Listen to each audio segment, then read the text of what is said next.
Okay, the one partner that I purposely left out was Dr. Dwight Vick.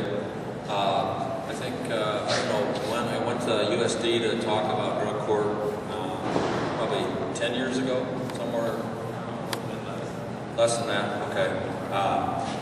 Anyway, after I gave a talk at USD, I had Dr. Vick call and say, I want to be a part of this. And when he says he wants to be a part of something, he wants to be a part of it. So he jumped in with both feet and has done 2 independent studies of our drug court. I think they've really helped with funding our drug court. He's now written this book. It's interesting that everybody that's been a part of drug court throughout the years, their names are in this book. This book will be all throughout the world in libraries. So your names are going to be in Europe and all throughout the world. So it's kind of an interesting honor that Dwight has brought to us. So I just want to thank Dwight for all of his hard work and his dedication to this drug court. He drove up here last night from Amarillo and had a few car difficulties on the way, but he made it. And with that, I want to turn the mic over to Dwight and, for his talk.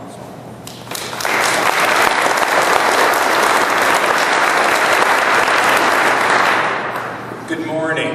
I have teacher voice, so sometimes the mic can be too loud, and sometimes it may just be just right. So let me know if everything's okay. Good. First and foremost, good morning. You know, and as we say in Texas, how are y'all doing today? So, but we're here to celebrate your work. Because of your work and of your dedication, you can all hold your heads high and say that today is a good day to be a Sioux City. Today is a good day to be a citizen of Woodbury County. Today is a great day to be an Iowan because you have set a new standard to which everyone should measure up. A book has one author, but it has many, many contributors. I would first like to thank Judge John Ackerman, Gary Niles, and the District Court Administrator Lisa McNeil, because of the idea of drug court as we know it today here in Woodbury County would have remained a dream and would not have come into fruition without their hard work. The book we celebrate today would also not be possible without the dedication of scholars who have been involved with this as well. Jennifer Lamb Keating, Michael Nino, Nikki Stokes, and Martin Appelt. Sociologist Margaret Mead said many times, and I know many of you have heard this hundreds of times before, that a small group of thoughtful people could change the world. Indeed, it's the only thing that ever has. And what you have done is change the world for millions of people, and what you have done is set a new national standard.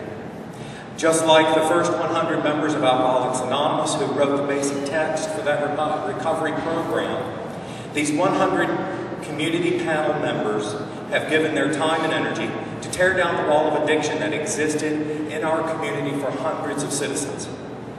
Your collective work made this innovative approach to drug courts a viable reality for cities and counties throughout the state and our nation.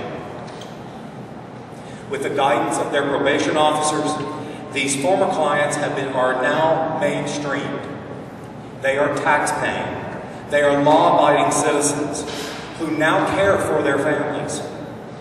These hundreds of people now hold a job, and through that job they pay taxes. And through those taxes, they help support this program. They have advanced their education. They own a home. And they're now giving back to the community that opened so many opportunities for them. A door to a brighter future, living clean and sober. I want to take a personal note here, and I'd like to thank my wife, Krista Lee, who's also a Sioux City native, for her love and encouragement during the calendar year that I spent writing the book, and culminating 5 years of research. I can guarantee you, she can testify, that she has brewed hundreds of pots of coffee. And she has edited thousands of pages. She would be here to celebrate with us today. Unfortunately, our son had a basketball accident and twisted his ankle, so she's caring for him.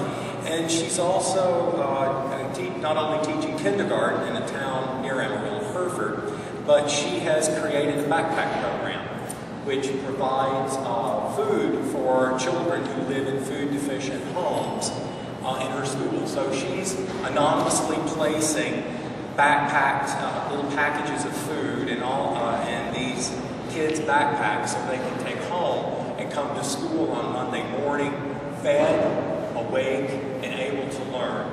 So she couldn't do that and be here today.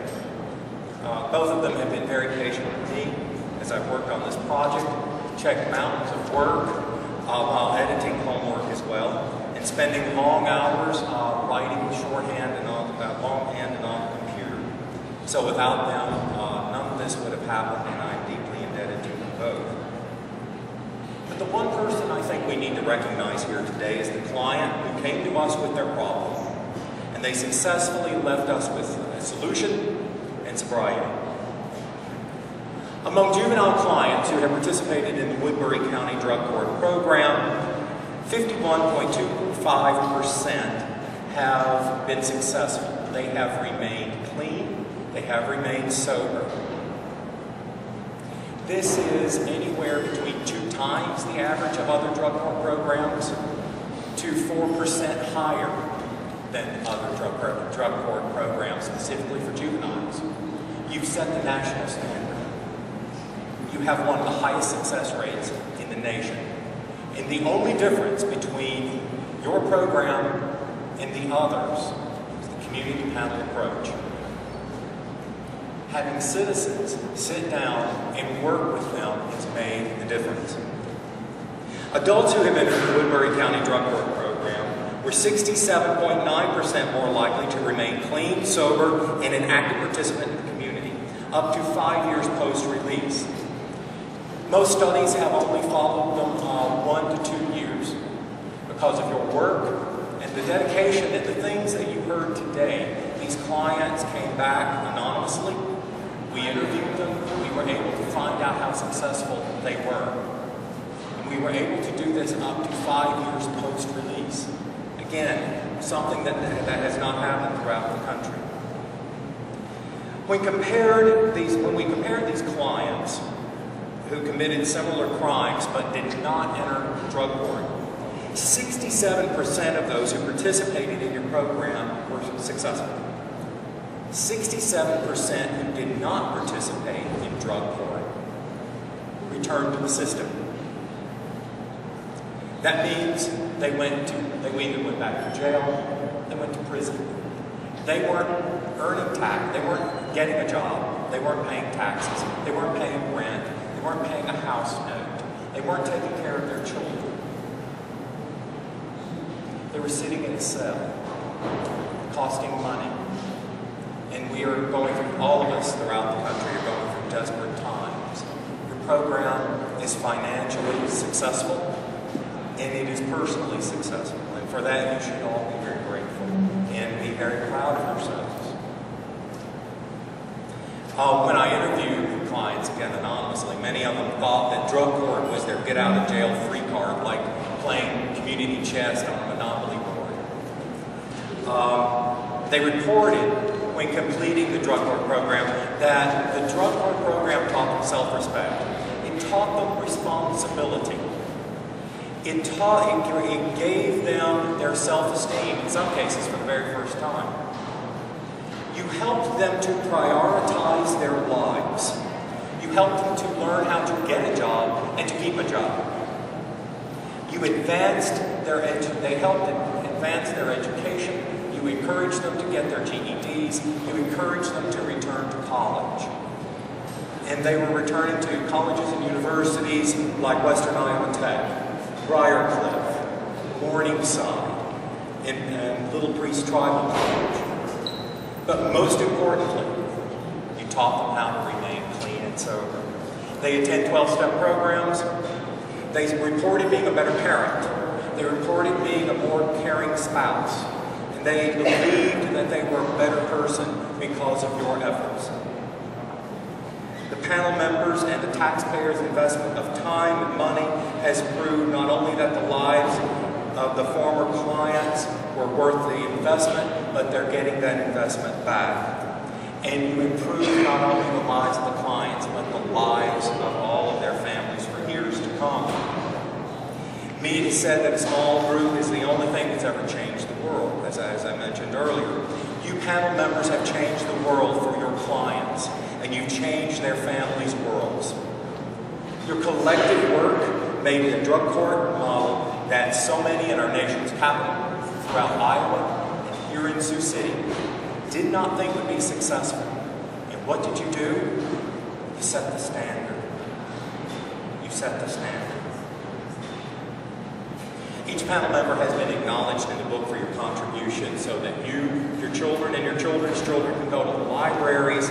They can see your names written in there.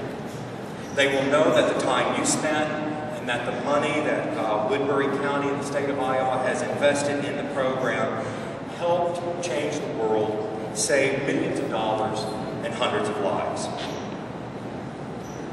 Your work will never be forgotten. Long after today's celebration has ended and we leave, your work will live on. This book that I've been privileged to write is nothing more than a historical blueprint that you wrote and that will help other communities work with the alcoholic addict who lives in their towns and in their counties and create a program just like yours. It will help them work with the client.